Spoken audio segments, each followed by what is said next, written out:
Hello everyone, कैसे हैं आप सब लोग। Welcome back to ICT virtual classroom Dehradun. मैं निखिल राणा। क्लास 9 का अपना मैथ्स का टॉपिक जो है हमारा सर्कल यानी कि वृत्त, इसको हम कंटिन्यू करेंगे और आज इस चैप्टर को हम फिनिश करते हैं। ठीक है, तो चलिए अपनी क्लास शुरू करते हैं। शुरू करने से पहले हमेशा की तरह थॉट ऑफ द डे लेके चलते हैं। तो आज का थॉट ऑफ द डे है बच्चों, one kind words can change someone entire day. जी हाँ, किसी के लिए काइंड वर्ड्स यानी अच्छे शब्द बोलना आप किसी का भी दिन बदल सकते हैं। अब फॉर एग्जाम्पल कोई घर से आप अपने स्कूल का ही लाइफ ले लो, ऑफिस में भी ये चीज होती है। कोई घर से गलत बेकार मूड से आ रखा है, घर में लड़ाई हो गई या फिर कुछ भी भाई बहन से झगड़ा हो गया, बेकार मूड से आ रखा है और आपने क्लास में आके कुछ अच्छे वर्ड्स उनको बोल दिए या फिर कुछ भी, किसी कारण किसी का मूड किसी कारण भी खराब हो सकता है। बट वहीं अगर आप उस बच्चे को पोक कर रहे हो, ठीक है, पोक कर रहे हो और बुली कर रहे हो या कुछ टॉन्टिंग कर रहे हो, तो इससे क्या होता है, इससे उस बच्चे का मेंटल लेवल होता है, जो आपको जो हम बोल सकते हैं कि डिप्रेशन लेवल होता है, बढ़ जाता है। क्यों? आपको कभी ऐसा नहीं करना चाहिए, उसका पूरा दिन खराब हो जाता है। आप अपने लिए तो आप खुशी में होते हो, बट दूसरे का पूरा दिन खराब कर देते हो। बट वहीं अगर आप एक काइंड वर्ड, अच्छे वर्ड उसको बोलोगे, हम ये नहीं बोल रहे हैं कि आपको पता होगा क्यों कैसा रखा, हमेशा हमेशा ही आपको कभी भी कोई आपसे मिले तो अच्छे शब्द उनके सामने आप बोलें। जो भी बोल रहे हो सोच समझ के बोलें, एब्यूजिंग वर्ड यूज ना करें, ना ही कोई बुली वर्ड्स यूज करें। ठीक है, इवन आपके फ्रेंड्स भी हैं तो फ्रेंड भी लिमिट के तय, लिमिट होते हुए एक लिमिट होती है, बाउंड्रीज होती हैं जो आपको डिफाइन या सेट करनी चाहिए कि इससे आगे हम नहीं जाएंगे। ठीक है, तो किसी कभी कोई फ्रेंड अगर दिख रहा है आपको, आपका क्लासमेट दिख रहा है कि वो निराश है, तो वहां पे कुछ अच्छे शब्द उसके लिए बोल दो, है ना, उसे मोटिवेट कर दो। तो उसे आपके लिए तो वो छोटे से शब्द हैं, बट उसके लिए वो काफी मोटिवेट चीजें कर जाती हैं। और वहीं आप चीजों को अगर गलत ढंग से बोलोगे या कुछ उसके सामने मिसबिहेव करोगे और कुछ अब्यूजिंग वर्ड यूज करोगे, बुली वर्ड यूज करोगे, तो आपको क्या होगा, तो आपको तो कुछ नहीं होगा, आपका फन होगा, बट सामने वाले का पूरा दिन, एंटायर डे विल बी, ठीक है, खराब, पूरा दिन खराब हो जाएगा। और साथ ही साथ हमेशा जब भी आप किसी को कुछ बोल रहे हो, आगे जाके इन फ्यूचर भी आपके काम आएगा। कुछ भी आप बोल रहे हो तो हमेशा सोचो, 2 बार आप सोचो कि आप क्या बोलने वाले हो। ठीक है, आपके बोलने से सामने वाले पे क्या इफेक्ट पड़ने वाला है, सामने वाले को क्या लगेगा इन बातों से जो आप बोल रहे हो। क्योंकि आपने बच्चों एक बार जो चीज बोल दी उसको आप वापस तो ले नहीं पाओगे, है ना। तो ये चीजें अभी तो आपको लग रही होंगी कि क्या है, बट आगे जाके इन चीजों का बहुत इंपॉर्टेंस होता है। तो जो भी बोले सोच समझ कर बोले और अच्छा बोले। तो चलिए, हमारी क्लास का कल ये क्वेश्चन था, तो ये तो एक थोड़ा लॉजिकल क्वेश्चन के तहत मैंने इस क्वेश्चन को आपको कराया था, है ना। मैंने बोला ये थोड़ा टिपिकल वे है समझने के लिए इस क्वेश्चन को, और आज इस क्वेश्चन को हम सेकंड वे समझेंगे, जो कि थोड़ा लॉजिकल भी है, जो कि थोड़ा समझ में भी आता है। ठीक है, ये तो ये है कि जो रटना चाहता है वो इसको रट ले लाइन और इसको आंसर कर ले, है ना। और जो समझने वालों के लिए भी है, समझने वालों के लिए वो समझ पाएंगे जो डे 1 से मेरे साथ इस लेक्चर में जुड़े हुए हैं। ठीक है, उनको एक पॉइंट समझ में आएंगे। बट फिर भी कोई बात नहीं, हम आपकी डिमांड पे इसका दूसरा जो इसका और जो दूसरा पोर्शन जो और इसका जो सेकंड मेथड है उस पर डिस्कस करते हैं। तो फिलहाल पहले तो आप इसको कॉपी कर लो क्वेश्चन को, और फिर जिसने नहीं किया है कल वो क्वेश्चन को कॉपी कर लो, फिर हम इसके दूसरे टाइप पे आ जाते हैं।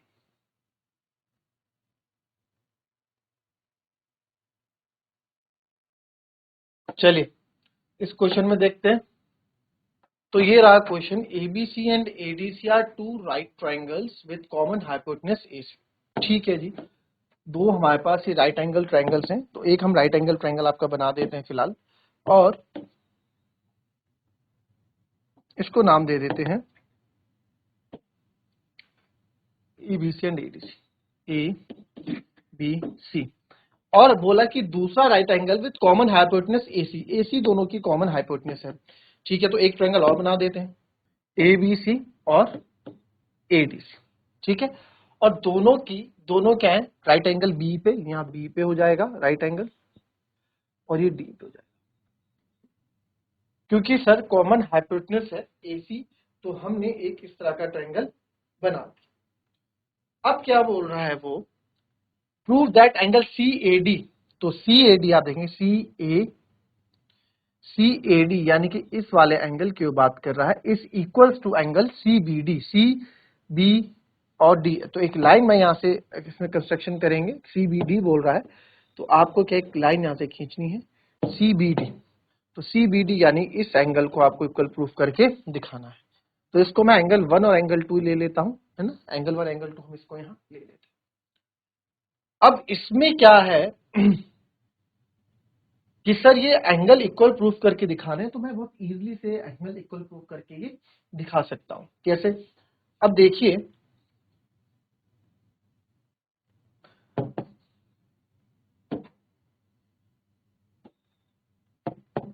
फॉर एग्जांपल मेरे पास ये है इस तरह से, और ये जो फिगर यहां बनी हुई है, ठीक है, ये जो फिगर बनी हुई है कुछ ऐसे है।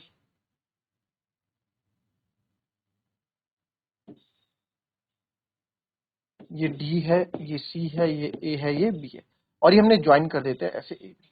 ठीक है, तो आप देखें अगर मैं ज्वाइन नहीं करता हूं ये और ये एंगल, ये सेम कॉर्ड से बन रहे हैं या फिर सेम आर्क से बन रहे हैं, कुछ भी आप बोल दो, तो angle on the same chord और same arc in same segment are equal, ये हमने पढ़ा एंगल इन सेम सेगमेंट। तो यहाँ से एंगल 1 और एंगल 2 दोनों इक्वल हो रहे हैं। अगर आप इस लाइन को हटा देते हैं ना, ये वाली मैं यहाँ से हटा देता हूं, तो यही तो यहाँ बन रही है।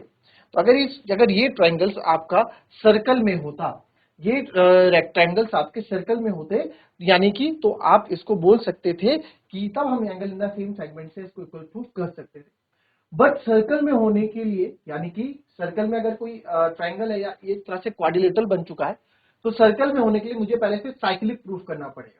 और साइक्लिक प्रूफ करने के लिए, चक्रीय प्रूफ करने के लिए मुझे क्या चाहिए होता है? अपोजिट एंगल्स का सम 180 डिग्री चाहिए होता है। किसी भी एंगल्स के अपोजिट सम अगर 180 डिग्री हो जाते हैं तो मैं बोल सकता हूं कि वो एक साइक्लिक क्वाड्रिलेटरल है ना। तो अब क्या करते हैं, अब इसको साइक्लिक क्वाड्रिलेटरल पहले हम प्रूफ कर देते हैं। ठीक है, इसको हम साइक्लिक क्वाड्रिलेटरल प्रूफ कर देते हैं and then we will do this answer. ठीक है, अब आपको यहां पता है, अब हम यहां लिख सकते हैं बिकॉज, पहले आपने लिखा गिवन, लिख दो गिवन क्या क्या है। Angle A B C is equals to 90 degree, angle A D C is also 90 degree, और हमने क्या करना है, to prove that angle, to prove that TP, to prove that angle C A D को मैंने माना है is equals to, C A D को एंगल 1 माना है एंड सी बी डी को मैंने एंगल 2 माना है। ठीक है, तो स्टार्ट करते हैं। Because angle A B C and angle A D C are 90 degree. ठीक है, angle A B C and angle A D C are 90 degree are right angles. So therefore angle B is equals to angle D is equals to 90 degree, यही बोल रहे हैं भाई, angle B और angle D 90 degree हो रहा है। ठीक है, therefore अगर आप इसको अभी ज्वाइन भी ना करो, इस लाइन को ज्वाइन भी ना करो, तब भी तो एक क्वाड्रिलेटरल ही बन रहा है ना। अगर आप इस लाइन को ज्वाइन ना करो तब भी तो क्वाड्रिलेटरल बन रहा है। तो therefore angle B plus angle D is equals to 90 plus 90, तो angle B plus angle D is equals to 180 degree. तो therefore A B C D is या फिर आप ऐसे लिखो, therefore B and, या फिर therefore ना लिखो उसको, क्योंकि, because B and D are opposite angles and their sum is 180 degree, therefore ABCD is a cyclic। ये क्या है? एक साइक्लिक है या चक्रीय है। एबीसीडी एक चक्रीय या साइक्लिक या चक्रीय चतुर्भुज है। तो इसको थोड़ा और समझने के लिए फिर से यहाँ पे हम बना देते हैं। तो हमने फिर से यहाँ पे बना दिया। तो अब यहाँ पे आप देखो, जो हमें करना है वो यहाँ फिर से कर देते हैं।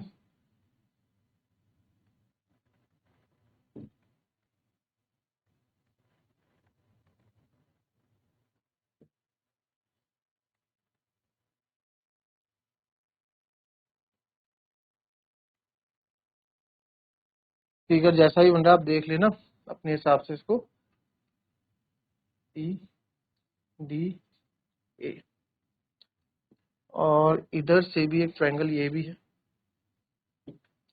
जो एंगल्स के नाम नहीं है वो भी हमें नाम दे देते हैं वापस।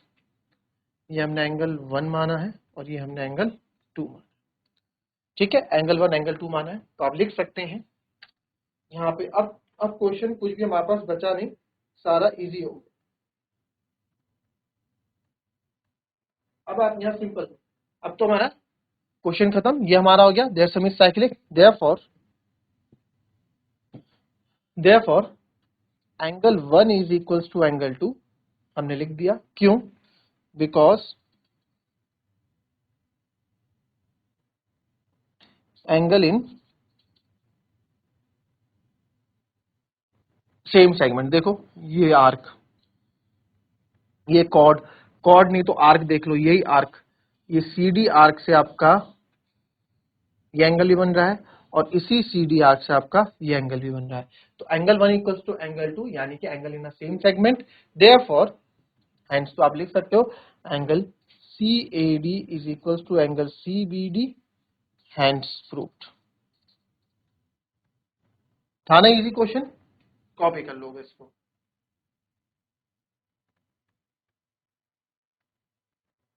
चलिए अब नेक्स्ट क्वेश्चन देखते हैं। Next question is prove that cyclic parallelogram is a rectangle. तो ये भी इजी क्वेश्चन है, कोई टफ क्वेश्चन नहीं है ये।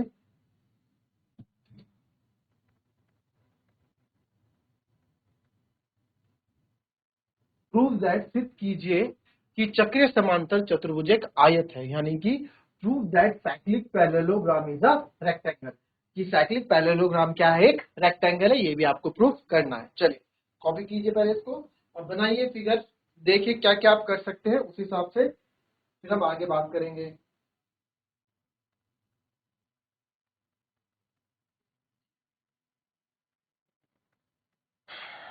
चलिए फिगर बनाते हैं पहले।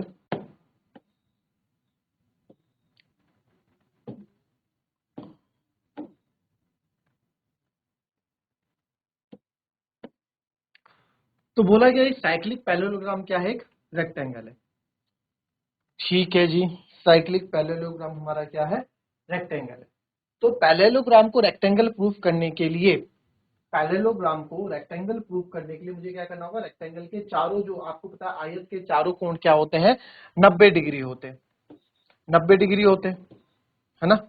90। तो मुझे अगर 90 डिग्री मैं इनको प्रूफ कर दिया तो मैं बोल सकता हूं चारों एंगल्स को रखते हुए कि एबीसीडी एक आपका क्या है? एबीसीडी आपका एक साइक्लिक रेक्टेंगल है, सॉरी एक साइक्लिक पैरेललोग्राम जो है एक रेक्टेंगल है। तो आइए इस क्वेश्चन को देखेंगे, बहुत इजी ये क्वेश्चन है। हमें गिवन क्या है? ABCD is a cyclic parallelogram, ठीक है। तो क्वेश्चन इक्वल करते हैं।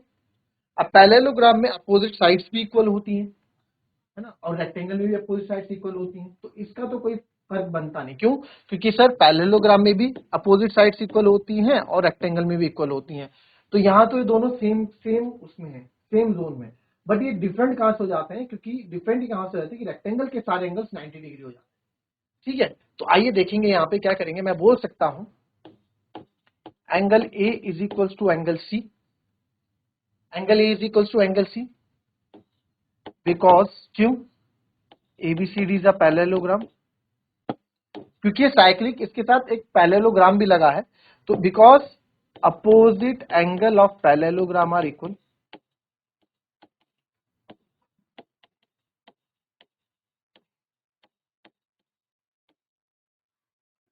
और वैसे ही angle B equals to angle D भी हो सकता है।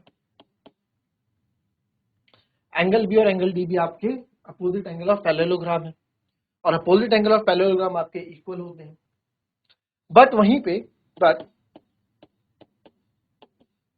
ABCD इज अ साइक्लिक, ये साइक्लिक भी है, ये साथ साथ साइक्लिक पैरेललोग्राम तो है ही, पैरेललोग्राम तो, बट साइक्लिक भी है। तो ये हमें गिवन है, हमें गिवन है कि साइक्लिक है, मैं नहीं बोल रहा हूं, गिवन है ये। तो गिवन है बच्चों, तो गिवन में साइक्लिक पैरेललोग्राम के अपोजिट एंगल का सम क्या होता है, 180 डिग्री होता है ना। इससे आप फ्रॉम फर्स्ट इक्वेशन देख लो, तो angle A plus angle C is equal to 180, reason दोगे sum of opposite angle of cyclic quadrilateral is 180 degree.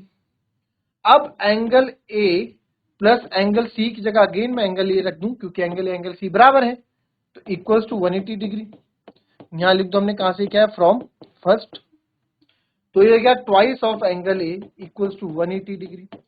तो हमें एंगल ए निकालना है, तो जाएगा 180 अपॉन 2 दैट इज 90 डिग्री। तो एंगल ए मेरा कितना हो गया बच्चों, 90 डिग्री हो गया। तो angle A is equals to 90 degree.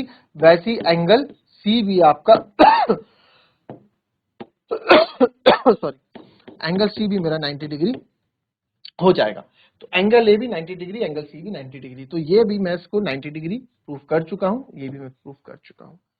Now similarly angle B plus angle D भी आपका 180 डिग्री होगा। सिमिलरली क्यों, क्योंकि अपोजिट भाई opposite angle of sum of cyclic quadrilateral is 180 degree. तो एंगल बी प्लस डी की जगह अगेन मैं एंगल बी रखूंगा इक्वल्स टू 180 डिग्री। तो angle B plus angle B is twice of angle B is equals to 180 degree, है ना। ये भी आप लिख दो फ्रॉम फर्स्ट, क्योंकि दोनों इक्वल हम यहाँ कर चुके हैं, angle B equals to angle D. तो एंगल बी यहां से भी आपका कितना आ जाएगा, 90 डिग्री, क्योंकि 180 अपॉन 2 कटेगा। तो therefore angle B equals to angle D is equals to 90 degree, दोनों ही हमारे 90 डिग्री के बराबर हैं। अब चारों 90 degree, because angle A is equals to angle B is equals to angle C is equals to angle D is equals to 90 degree, चारों 90 degree के बराबर हमारे हैं। तो देयरफॉर हम बोल सकते हैं A B C D is a rectangle, hence proved. तो बहुत इजी ये क्वेश्चन था, कुछ इसमें ऐसा था नहीं, इजी ये क्वेश्चन भी आपके पास यहाँ आपको देखने को मिल जाता है। ठीक है, ये भी हमने 90 डिग्री प्रूफ कर दी। तो इस तरीके से आपको अपने क्वेश्चंस करने हैं।